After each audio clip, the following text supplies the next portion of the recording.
So I'd like to start off by introducing all of our facilitators today. So I'll just start with myself. My name is Dave Hunt. I am the Continuous Improvement and State and Federal Programs Consultant here at the Muskegon Area ISD. And so I'm saying hello from sunny Whitehall over here on the West Coast. I'm going to introduce Frank Holes for you. Frank, again, is very busy getting us into our groups. Frank is the Director of the Instructional Services at Allegan AISA. And I'll let Hilda and Mike introduce themselves. Good morning, everyone. I'm Hilda Irani. I am the instructional coach for school improvement on the east side of the state with Dearborn Public Schools. So it's always fun working with Dave and Frank on this. So welcome and excited for learning today. And Mike. Good morning, everybody. Mike Fine from the Ottawa ISD, and Dave, thanks for taking the clouds up to Whitehall today because it's sunny right here in Ottawa County, so certainly appreciate that. And my role in Ottawa County is to work with Doug Greer on the continuous improvement MICIP platform and process. And then kind of my main role is working with all of our local districts and throughout the state for implementation of the next generation science standards. And Mike is also a member of the MICSI, if I recall correctly. Had some involvement in process guide and a lot of other things with the back end of MICIP as it's been built over the last few years. Thanks, Dave. Too kind, but yes, that is correct. All right. So I think this has been a really great team to work with. We have a pretty broad representation around the state and with the sorts of districts that we work with. Some of us work with urban or high poverty districts. Some of us work in a more rural setting or suburban setting. We have one of our larger districts in the state represented with Hilda and the work that she's done with Dearborn Public Schools. So we hope that we're going to be able to offer a broad range of experience as we go through this. I want to take a minute just to talk about positionality a little bit. And our own positionality as facilitators, but also your positionality as a participant today. And basically wanted to start off by saying that all of us as facilitators only have the experience that you probably have so far. So we've been working on this. We've worked with some districts on this. We've worked within our own districts on it. Some of us have some experience with working during the preparation of MICIP and getting ready for it. But really, I'm really encouraging everybody to be full participants in this today, and I'm going to explain how we can do that here in a minute. But we really would like to have people active in the chat. There's going to be some other ways to participate and to share what you know about this. There are going to be many things that you see that you're like, oh, I have a great resource for that, or I know something more about that than what was just explained. And we really want to use the chat feature to try to get a lot of that across. So I'll kind of go over a few logistics here about that, but we're in this together. We're not coming to you as experts. We're just coming as facilitators. We have some things to share. We can hopefully answer some questions, but we're really trying to facilitate more of a dialogue.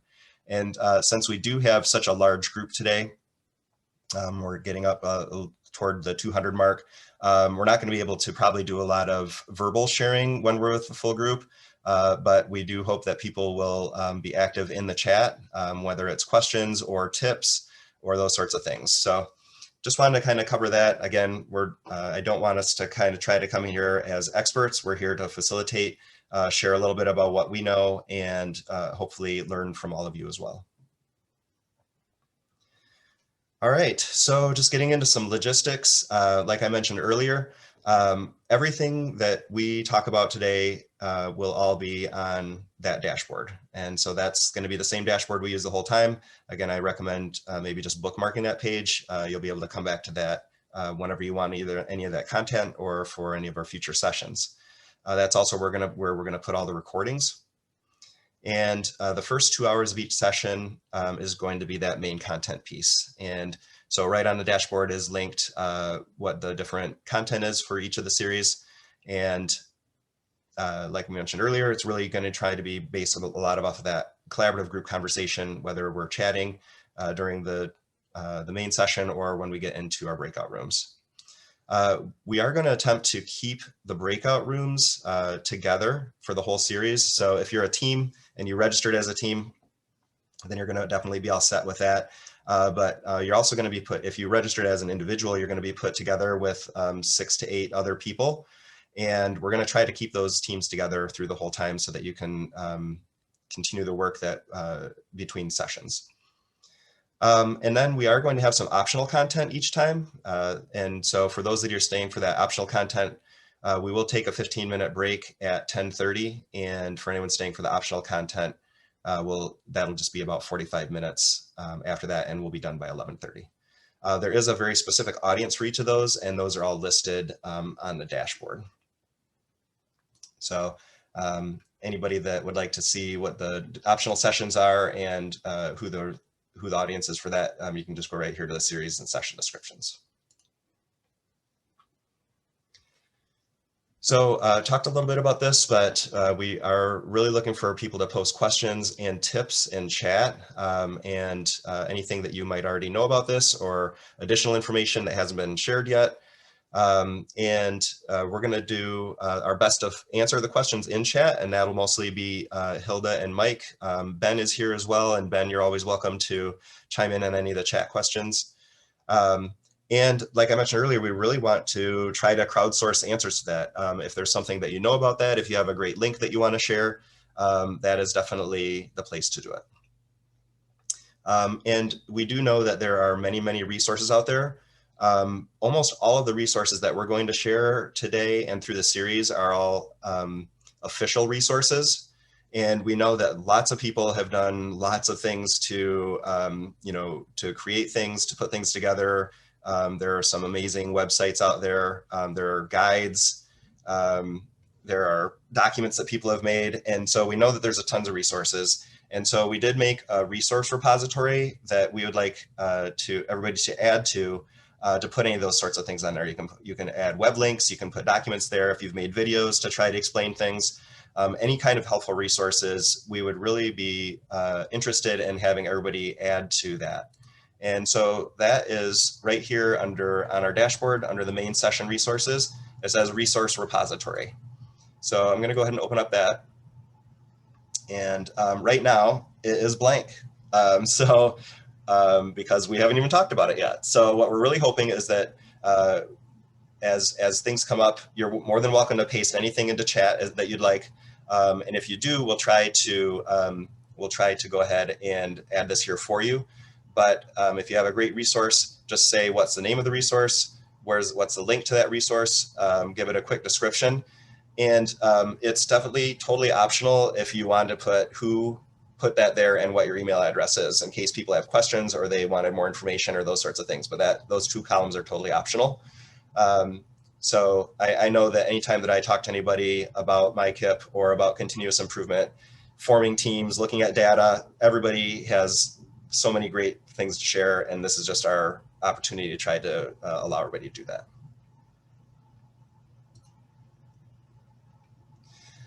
All right, so wanted to get into our outcome 1. So our outcome 1 is really to talk about and think about that pre-work that is really necessary in order to be successful with the MICIP process. And so there's 3 things here, and these might look familiar.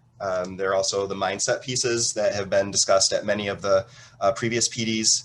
Tried to take a little bit of a different track with some of these.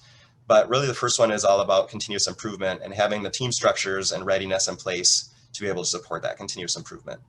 We'll talk a little bit about systems and then kind of wrap up with this whole child mindset, data readiness and availability. So what we're looking at here is just a kind of a visualization of kind of the way that we used to run school improvement in Assist. So I like to call this maybe the old way of doing this, right? So this is school improvement.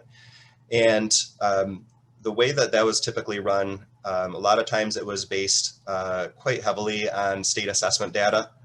And that state assessment data being released kind of triggered us to start working on our school improvement processes. School improvement was a school-based system. And so you can see here kind of in the middle part of the diagram that this district had 5 schools, and each of the schools made their own school plans. And those plans kind of got aggregated into one district improvement plan. And a lot of the districts that I worked with, this was kind of a more of a disconnected process, and the district plans ended up being sometimes hundreds of pages long. And there were the sorts of things that people, it was more of a compliance exercise where, you know, it was getting toward the end of the year. I guess it's time to update those plans and kind of update the dates and assist. And of course, all of that was just kind of handed over to somebody that worked on the consolidated application. And so we tried to pack everything that we possibly could into all the plans so that we could make sure that everything would be approved in a consolidated application. This is a very linear process. In fact, Mike and I and Frank all work on the SI timeline. So if you're familiar with the SI timeline, you know that we had checklists and timelines and all sorts of things about when things were due and what times a year to work on different pieces and those sorts of things to get that completed. So it was a very linear process. It was school-based, and it really kind of had an aggregating effect where you would just kind of aggregate everything together at the end, and you ended up with quite large plans. It was very compliance driven. There were a lot of things that, if you think to a lot of the diagnostics that were there and that sort of thing, very compliance driven process. So this diagram just kind of looks at more of a continuous improvement process. And this is what is being attempted to be set up with MICIP. And it really starts with that continuous attention to whole child, whole school, and whole community data. And the difference here is really that continuous attention and also that piece about the whole child. So where before we might have had a big emphasis on state assessment data, that has been highly de-emphasized and much larger emphasis put on all aspects of the child, the school, and the community. And one of the main differences with MICIP is that we now are working from a district-wide improvement plan approach. So before, where the school was kind of the unit of analysis and we made our school plans and aggregated them into district plans, now we really want to have one district plan that has one set of goals and one set of strategies that all of the different schools can really buy into. And so you kind of see below the ways that that can do. You might have individual school strategies and activities. You might have all elementary or secondary strategies, or you might have district-wide strategies and activities. But it's all working toward one set of goals that are established by a district leadership team. And another difference here is you can see that there's a kind of a back and forth arrow. And that is really talking about the more nonlinear aspect of MICIP, in that as we're implementing our plans and putting our strategies and activities into place, we're going to be continually learning more about what our kids in our school and our community need. And that data can be reused and kind of, again, non-linearly be put back into the equation to make decisions as how we're moving forward.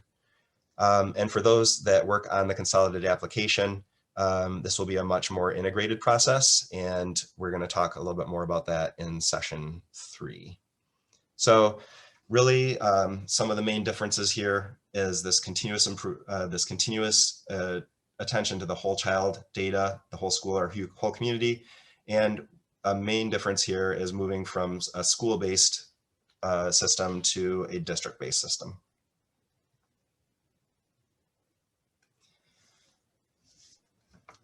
So thinking about everybody's readiness for this sort of thing, districts are going to need to approach this in different ways. So kind of on this continuum over on the left side in that purple box, this is really more thinking about, you might have, this is a newer team, you might have new leadership, or you might be forming a district improvement team or a different district continuous improvement team for the first time. And your district really looked kind of like that first diagram, where we had a much more school-based process. And maybe these districts haven't had as much participation in the MICIP PD over the last 2 years that really dug into all those mindset shifts that were kind of covered in the previous couple slides. Also, those districts that are maybe more on the left side of this readiness continuum, maybe they don't have a lot of engagement in systems work, and we'll talk about systems work here in a minute. And then kind of over on the right side of this continuum, we have a really established teams and leadership that have really participated in a lot of the professional learning over the last few years for MICIP. They've made that transition to district-based goals and strategies.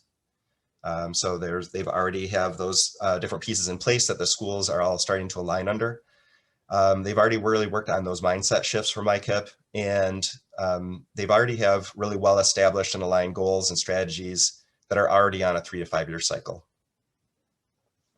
So this team would also probably already have a lot of embedded work in systems and improvement. And so I want to point out again that this is a continuum.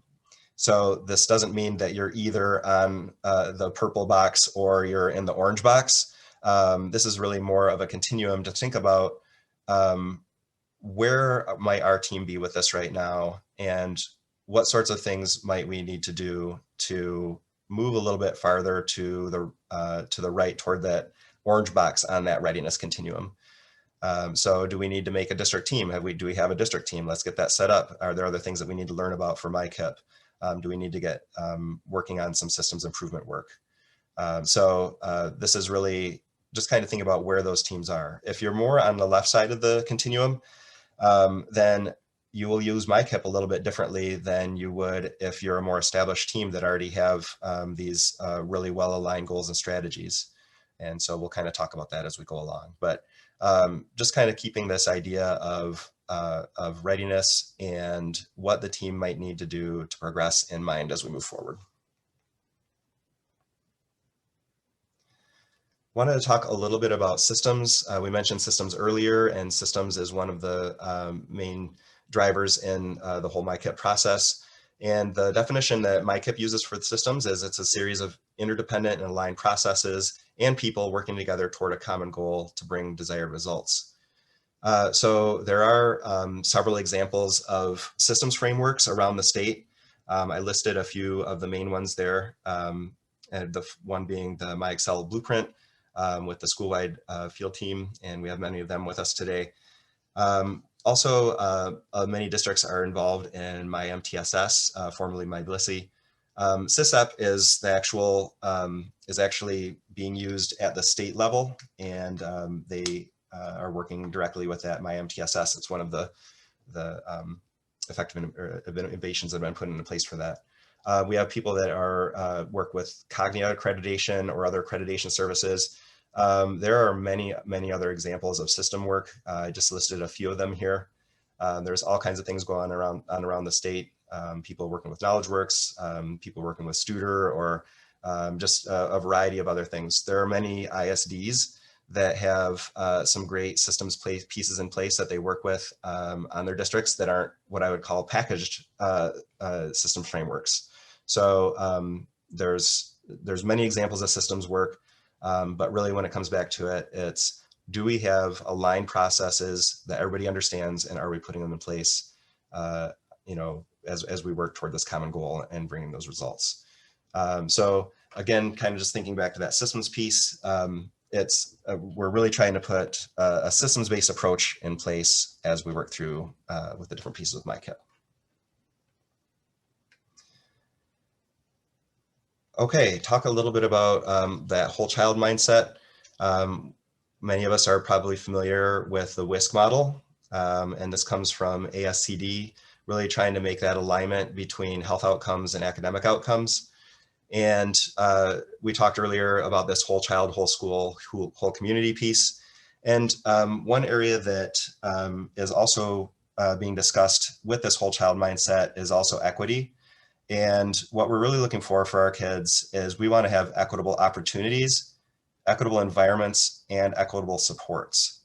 And Ben and I are working on getting a module about equity put into the series. We're trying to find the right spot to fit it into the series, but we're definitely going to spend a little bit of time talking about equity and some of the specific work that's been going on at the statewide level to make sure that we do have that equity focus as we're putting our continuous improvement processes in place.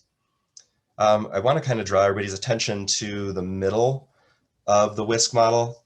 And that is a spot where it talks about kids being healthy, safe, engaged, supported, and challenged. And I think that this is a spot that has gotten a little bit more focus this year, just as everybody is making this transition to continuous improvement. When I think about that middle, I really think about Maslow's hierarchy of needs. And that's really kind of what that's modeled off of. And so if you're wondering, what does whole child mean? Really think back to that hierarchy of needs.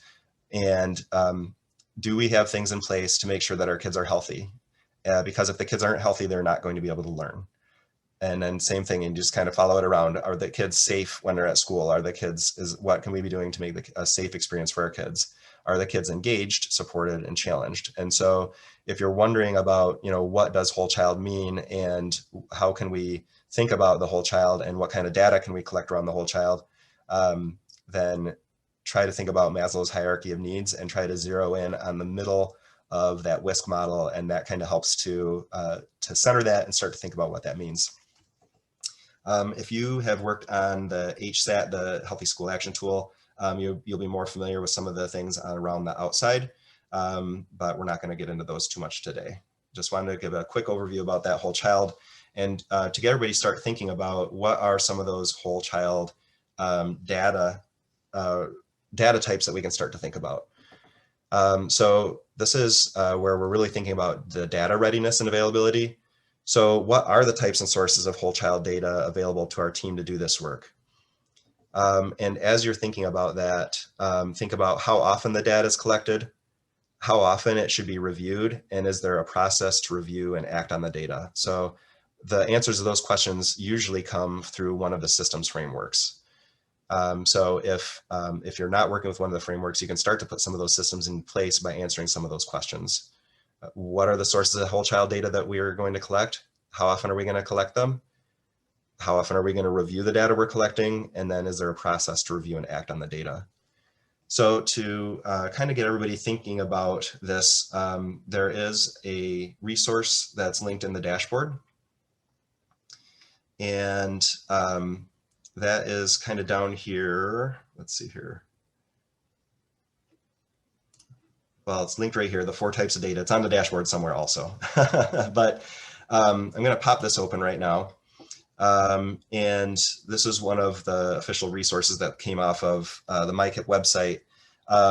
Those of you that have worked in school improvement for a while probably know Victoria Bernhardt's name.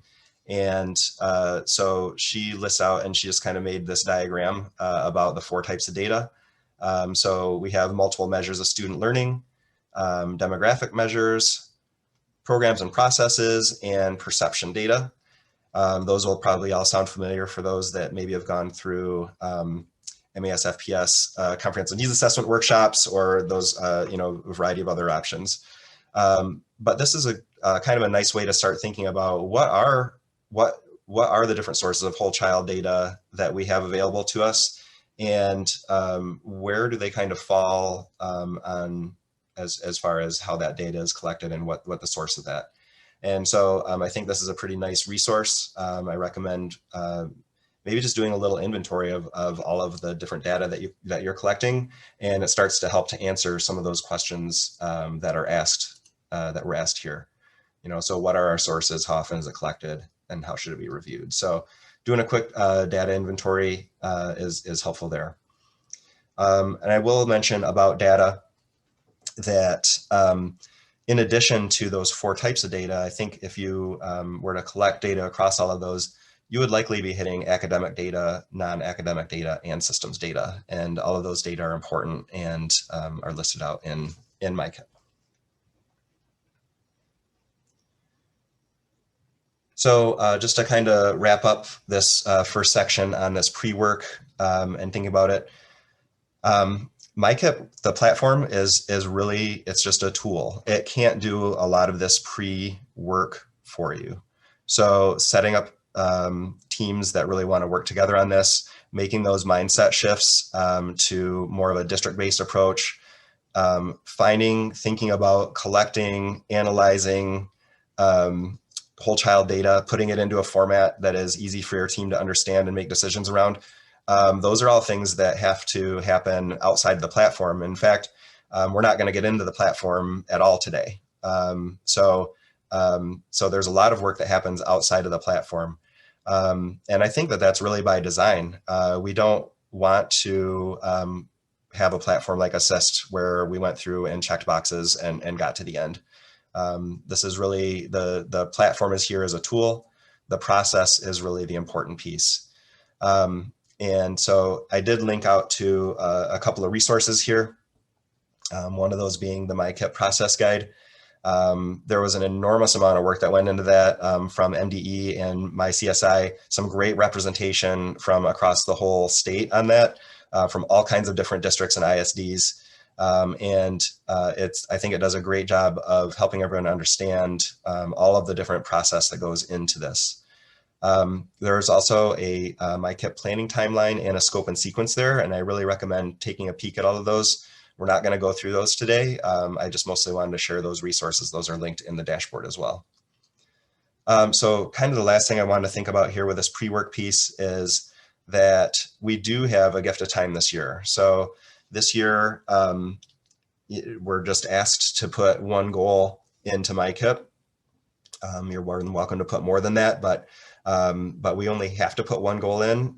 This is definitely a recognition that we're making a major shift in how continuous improvement works, and also a recognition that we're still in the middle of a pandemic. And so this is, this is the time that we can really experiment with some of this stuff. So if you think back to some of the things that we covered on some of the previous slides, and some of those things maybe aren't in place, or not in place to the degree that you'd like, this is a great time to use MICIP to identify that. And you can start to even make goals and plans around making improvements to your systems and those sorts of things. So you don't have to jump in there and jump straight into making an academic goal or those sorts of things. This is really, we have a gift of time this year to think about our system, what our system needs, what our kids need, what our schools need, and really experiment with the system and see what it's all about. Get those teams set up, get those processes set up. So I think at that point, I am going to go ahead and pause for just a second before going into our second outcome, which is the Discover Data piece. And I have a quick poll that I want to give. I also wanted to pause to give everybody a chance to ask any questions in the chat, provide any other resources that might be helpful to some of the things we talked about previously. But I'm going to go ahead and open up a poll. And so basically, it's just asking about what are you thinking about for your team's readiness? So it says, based on the conversation so far, what is the general readiness for your team or the teams that you work with? So if you're from the school-wide field team or from an ISD, thinking about some of the teams that you work with. So I'm going to go ahead and launch the poll. Sometimes I know, depending on what device you're on or what version you have of Zoom, sometimes the polling can be a little bit iffy. So if the poll doesn't show up, I apologize.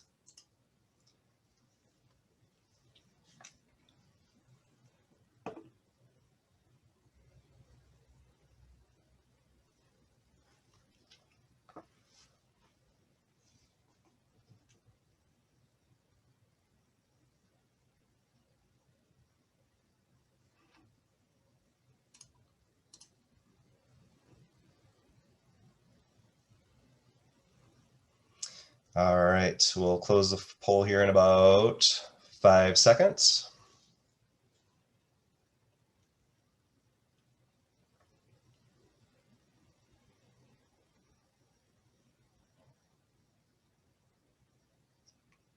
All right, I'm going to go ahead and close the poll and share the results.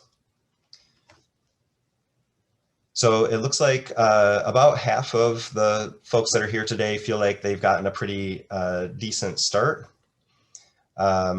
And we have a pretty even distribution between yikes and feeling pretty good about things. So wherever you are right now, that's where you are. And so, hopefully through some professional learning, such as what we're engaging in now, or there's many other things going on around the state about this, that we can continue to move forward on that. For those of you that are totally on top of it, I hope that you can continue to maybe give us some tips in the chat or to add in resources onto our resource repository. So I see that we do have our first addition to the repository, talking about some of NERN's, the NERN library there. There's quite a bit of information there and a great link to that. So pretty much any link that goes out to NERN is usually a good one. So. All right, I'm going to go ahead and stop our poll there. And I'm just going to pause for 1 second to check in. Frank, we do have some more content to go over.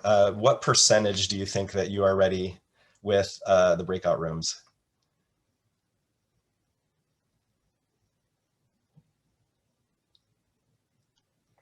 I probably still need another 10 minutes if it's possible. Okay, that'll be perfect. Okay. All right. And Hilda or Mike, anything from the chat that's come up so far that might need to be raised for the group? Honestly, just one comment that popped up, and I can't agree with it more, just about wait to hear the first year of implementing anything new is the hardest. Once all of the pre-work is done and accessible to team members, it becomes a part of the way it works. It'll be important to take our time and gather and assemble and remember that Rome wasn't built in a day. So give yourself some grace. So I think this team here would definitely support that motto, and just, it's a learning process, right, Dave? Absolutely. Yep. Yep. And I really appreciate whoever was able to share that. I think that maybe we could copy and paste that and it'll become our motto. I was going to say Angie Adams. I'm not sure where Angie is from, but thank you, Angie. I definitely, I'll be sharing that with our administrators, I know, because it stresses everybody out. So thank you for sharing that. All right, so we will go ahead and pop back over. All right, so let's talk about the Discover data portion of MICIP. So this is a 6-step process. And we'll talk a little bit about each one of these. And then today, we are going to get some experience working on 4 of them. So the first step in Discover Data, and I want to mention about Discover Data. I had some questions recently about, where's the, do we still have to do a CNA, and where's the CNA built in, and that sort of thing. So previously, there's been a lot of work on comprehensive needs assessment. I know that I've done a lot of professional learning around comprehensive needs assessment. There's several things that have been done through MAS-FPS and other means around the comprehensive needs assessment.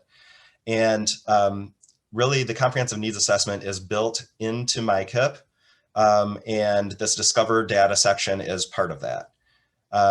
And so you don't need to do a separate comprehensive needs assessment as long as you're really working through the MICIP process. And so this Discover data section is going to cover quite a bit of that. And the first step in Discover data is the area of inquiry. The area of inquiry is really just saying, what is it that we are really curious about, and what do we want to do better for our kids in our school with? And for our area of inquiry, we identified student wellness and social emotional well-being. So if you're part of a team, you're welcome to use, we have a practice data set that I'm going to go over here in a few minutes. That's all around this student wellness and social emotional well-being. But if you're part of a team, you're welcome to use our practice area of inquiry and data set. But if you're here as a team, you're also welcome to identify your own area of inquiry, or you may have already done so. You're welcome to use your own data for that as well. But if you'd like to use our practice data set, that's what all the folks that, if they registered as individuals, are going to use our practice data set.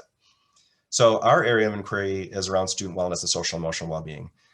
So I am I'm guessing that a lot of your districts are in the same place as a lot of the districts that I work with, in that we have a lot of concerns about our kids coming back to more face-to-face learning, and the sorts of things that might need to be done to make sure that they come back to a great learning environment, that they come back to a safe learning environment, that they feel welcomed and engaged when they get here.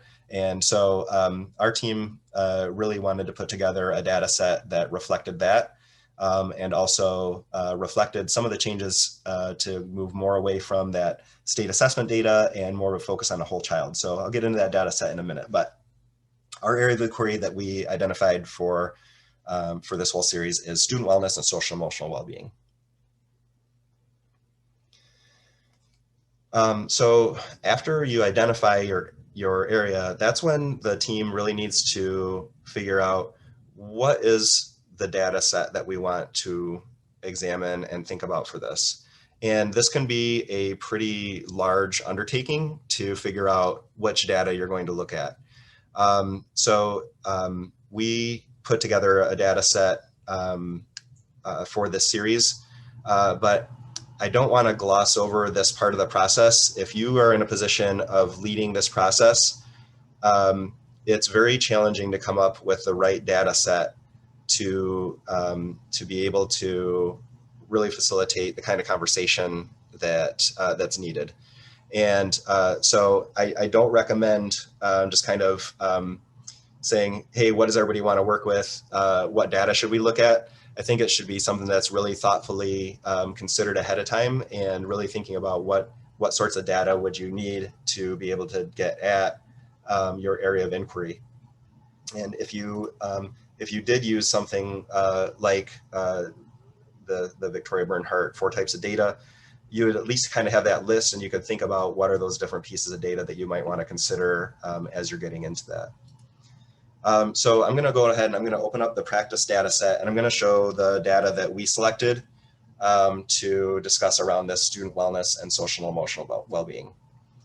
So that practice data set is linked here in the presentation, and it's also right here under the Discover Data Resources. So I'm going to go ahead and open that up.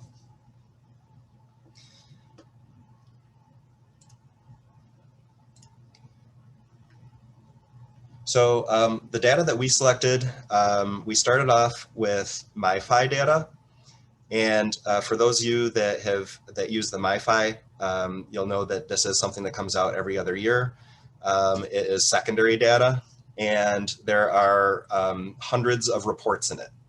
So if you do use, I guess this is just kind of trying to illustrate the point that whatever data source that you're using, you really have to be, I guess, kind of choosy around which parts of the report you grab. Otherwise, it's just going to be too much information for people. So what we did was we tried to grab some of the data that we thought might be the most important for our area of inquiry, again, around that student health and well-being. And so we pulled 3 reports out of MiFi. And so this first one is all around experienced symptoms of depression, seriously considered suicide, or attempted suicide. And so there's some data to dig into about that. The second one that we chose out of MiFi was the ACEs data. And so this was kind of compares our middle school and high school to the rest of Muskegon County. And then the third MiFi piece that we chose was, it showed over time how the students that felt unsafe or very unsafe at school. And so again, there's some items to look at there. So that was what we chose out of the MiFi. We also chose to pull some data out of the school climate survey results, and we have that from the students and from families. And again, there's probably about maybe 15 or 20 different pieces from the school climate survey. We just pulled the ones out that we thought were germane to the conversation around our area of inquiry. So again, just taking the school climate survey and putting the full results in front of your team might not be very helpful. You might want to think about what are the specific parts of the survey that would be important to your team. So we have the student survey data, and we have some family survey data. And the last item that we have in here is we have some tiered fidelity inventory information. So some of the other information that we shared earlier was perception data, and this one is more process data. And so this is looking at our systems of our MTSS systems and the implementation for that. So that was the data set that we put together, and that's going to be the practice data set that we use. One of the things that we would hope that if you're using our practice data set, that you'll consider as we start to move through this is what other data might be important to understand what's going on. So a lot of times when you choose a data set, you'll quickly realize that there's other pieces of data that you need. And so we would like everybody to consider, what would be some of those other sources be? For the purposes of our PD, we really didn't want to overload everybody with a giant data set. So we tried to be kind of choosy and also tried to use some items that were representative of that whole child, whole school, whole community piece that we were talking about earlier that really got at this area of inquiry that we established of student wellness and social emotional well-being. So that's our practice data set. And the first step that we're going to do when we get into our groups is we're going to do the initial data analysis. And really when you're doing an initial data analysis is you're really describing the data set. And we're just trying to keep things factual about this point. We're not getting into why is this that way or how did this happen. We're just trying to be factual, and we're trying to describe the data that we're looking at. I always make sure to mention that we don't try to capture every data point. We really want to try to focus on what really interested us in the data that we're looking at. And there are some really great examples in the MICIP process guide. So if you're kind of wondering about, well, how much information goes in there and, those sorts of things, there's some really good examples in the process guide. So the first thing that we're going to do when we get in our breakouts is we're going to do a little bit around this initial data analysis. And then the next piece is about the initial initiative inventory analysis. So after we describe the data that we looked at, we start to think about what have we already done to address this data and how well did that work? And so one of the things that I recommend when you get into your groups and get to this step about looking at the initial inventory analysis is there's a pretty good document here from NERN and MICIP about initial inventory process. And I recommend taking a look at page 3 of that. So you're welcome to follow that link. That's also linked in our dashboard. And MICIP actually has some consideration questions right in the collaboration document. So we'll take a look at that here in just a second. All right, so I'm just going to go over some instructions about our breakout. If you take a look in our dashboard, on the second page are the instructions for what to do as we get into our breakouts. So we have 2 different versions of a collaborative Google Doc template. We have the official MDE version, and we also have one that was made by Ottawa ISD. It has a little bit of extra guidance and some screenshots of what it actually looks like right in MICIP for each section. So you're welcome to use either one of those. So those are both view only, so you'll have to make a copy of that to your drive. You could also download it as a Word document if you wanted to. You can share that with the rest of your group when you get in the group. So when you get in your groups after everybody introduces each other, you can figure out kind of maybe who's going to be keeping some notes. And then we're just going to use that practice data set to work through the the Discover Data discussion topics. I just put in here, it's totally fine. Bring up the similarities and differences from your district. Talk about how you're putting things into place. What have you found successful or challenging about some of these issues that are being put into place? So you can use your own experience. You can use your own, what's going on in your district as you're putting that in there. And then we would ask, and I'll make sure to kind of broadcast this a couple of times, but We'd like a few groups, maybe 7 or 8 groups, to paste their narrative statements into a common document so that we have a little bit of something to look at when we get back together. So everybody's able to see kind of what's some of the thinking, what are some of the things that other people have put in there. So that's if you're using the practice data set. Very similar if you're in a district team. You might already be documenting that work in a different way, or maybe you just want to practice at this time. You may already be involved in the process. So there's lots of different places that the teams might be. You're welcome to use your own data. You're also welcome to use our practice data set. So with that, I am going to stop the share. I saw a couple of comments come across. Anything that from Hilda or Mike, anything we need to talk about before we pop into the groups? No, they were just more team assignments we were making sure Frank got, so I think we're okay. Okay. Frank, do you need some oxygen? Are you good? I know. Coming up for air, we do have a couple of people. We're trying to get people into groups based on the names at your thumbnail. Well, welcome back, everybody. I just want to remind everybody, if we could have just a few groups. I'm going to share my screen here a second. If we could have just a few groups. Did I share the right screen? Are we looking at the dashboard? Okay. A few groups to come to examples to share where it says group data discovery.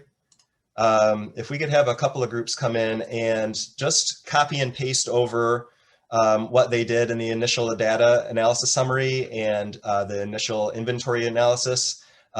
We'd like to take a look at what some of those examples were.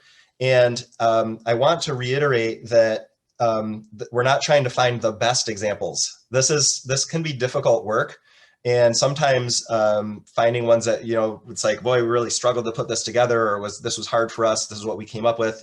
Kind of talking through those is kind of a nice way for all of us to learn together. So we're not going to do that right this minute. We're not going to talk about it. But if a couple of groups could please paste that information over, and you guys can talk about it. We're going to go back for one more round of with our groups.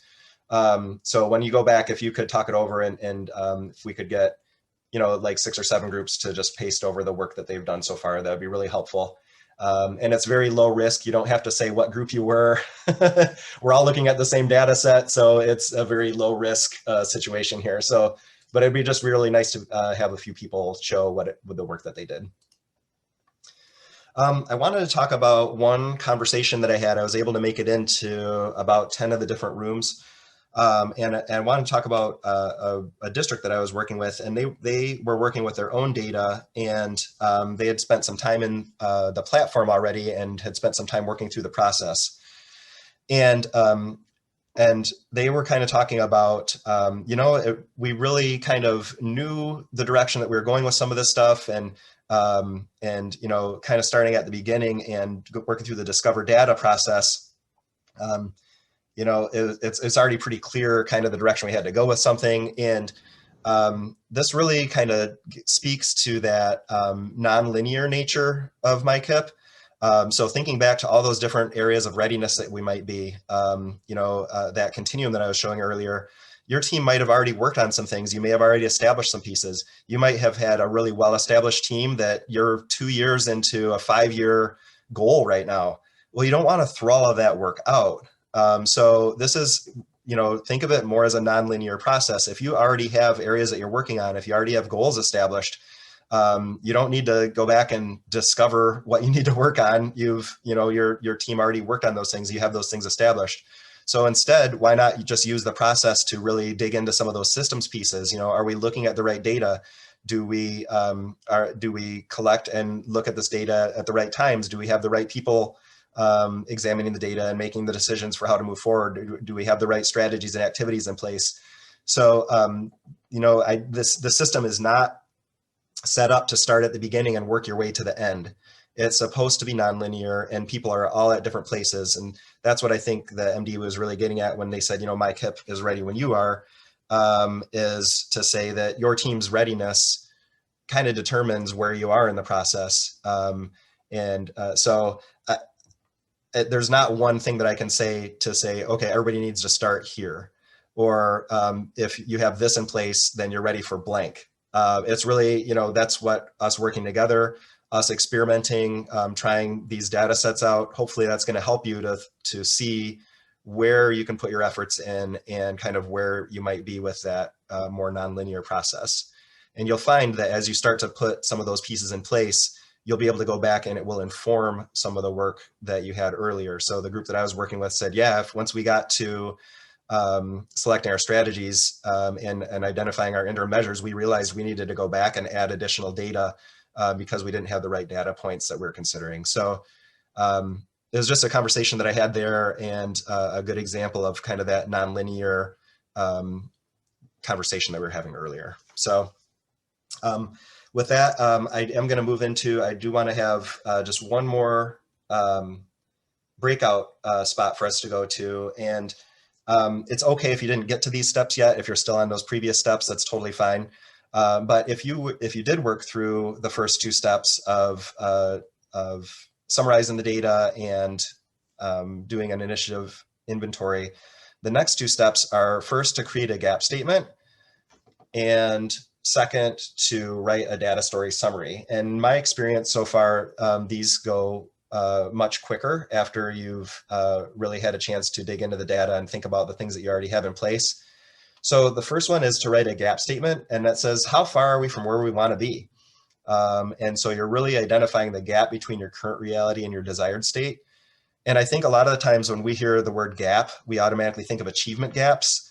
And you can certainly talk about achievement gaps if you want to with this, but that's not really what it's getting at. It's more of current state, future state. And so, identifying where you are right now and where you want to be is really more about what this is about.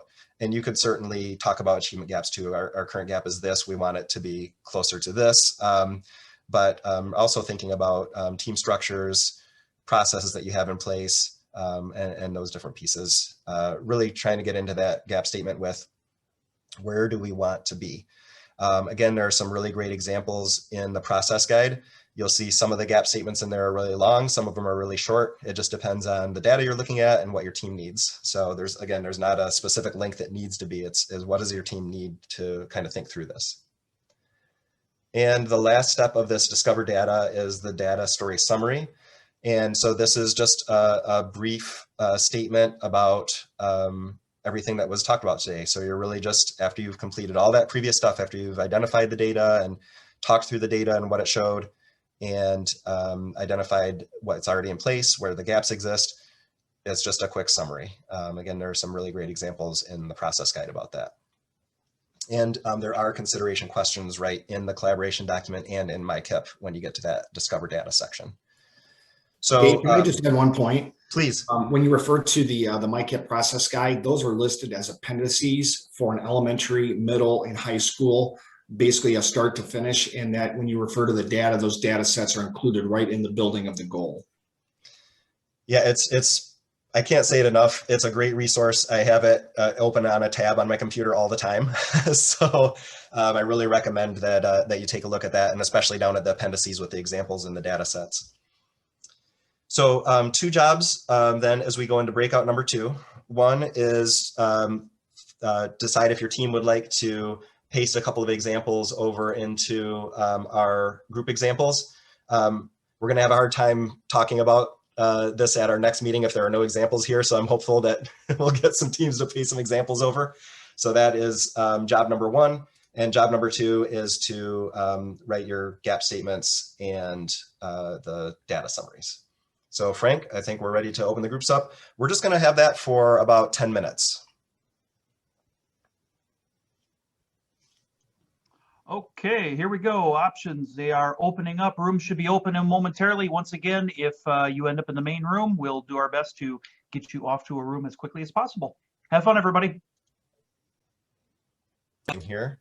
All right, so our next session is going to be on April 28th, and that starts at 8:30 again. So we're gonna just kind of wrap up this discover data section. Hopefully we have some examples in our example document that we can kind of cover there. And we're just gonna wrap up this section, kind of finish that up, and then we're going to get into analyze data. which is the other part of what was previously known as the comprehensive needs assessment, which is now assessing needs. And we're really going to dig into the two tools that are available in MICIP, which are the fishbone diagrams and the 5 whys. And I really wanted to show that there's a way that you can really use both of those. And I think it's an interesting way to think about that nonlinear nature of the process that we were talking about earlier. So I'm really excited to dig into that section of it next time. And just depending on how things go, we might even be able to get into manage goals and start thinking about some of our end targets and interim targets. So today's optional session will start at 10:45, and that is all about getting connected and adding schools and staff. So really, we're looking for people that are our MICIP administrators, and that's an official title and role in MICIP, not just that you are an administrator that works on MICIP. So our target audience for that is MICIP administrators. So you're the people that can get in and you're adding schools, you're adding staff, you're adding roles to people. So that's our target audience for today's optional session. Just for our last outcome here on the reflection. So on our dashboard, there's a link to a Jamboard, and it's based on your last name. So it's kind of split up between the letters of the alphabet. Jamboards only allow 50 people at a time on, at least my versions of it. So we have that split up by last name. But if you could please take a few minutes to just post 2 or 3 takeaways that you'd really like to bring back to your district team. If you remember, one of our main outcomes is that we want to have things that we want to bring back to inform the work that we're doing with our district teams. And so if you could identify what 2 or 3 of those are on the Jamboard, and there are stars on the Jamboard, you can kind of drag the stars over. So if you see one that you think is a really great idea, make sure you put a star on it. And so that would be the reflection. So if everybody could take just a couple minutes to do that. And the last item for today is that we do also have a feedback survey that is now on the dashboard. That's linked right at the top of the dashboard. The dashboard link is back in our chat, but if everybody could please take that feedback survey, we will be looking at that information as well as the Jamboard, as well as our examples to help to plan our next session on the 28th. So with that, I would open it up for any of the other facilitators, anything that anybody would like to cover before we wrap up for the morning.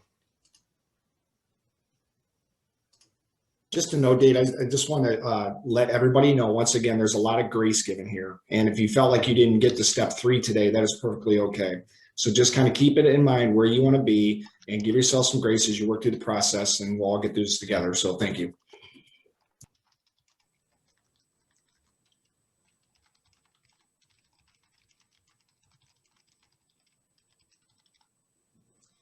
All right, so with that, if you could just do those 2 items, and when you are done with those 2 items, if you are staying for our next session, you're welcome to stay. If you're not, then we'll see you in 2 weeks. Thanks for coming, everybody.